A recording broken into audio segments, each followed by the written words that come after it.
To our YouTube video of how not to use Fix-A-Flat to fix your basketball.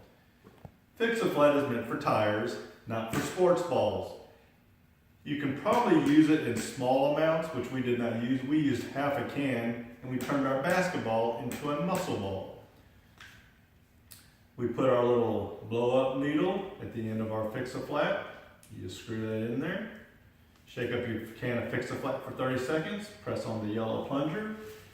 And have your basketball almost full of air, because if it's flat, like we had it, like a pancake almost, you have to use a lot of Fix-A-Flat, and it basically turns your basketball into a muscle ball.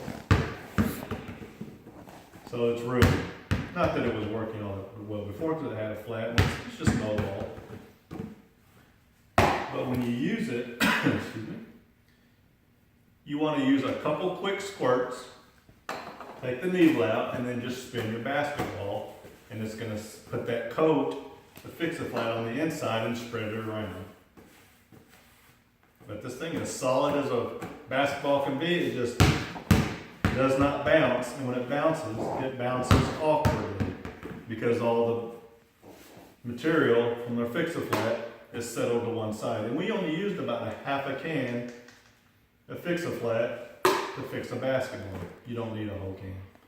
So, our mistake is your gain. So yeah, if you use it on a football, spin that football. If not, you're gonna have a wobbly duck football.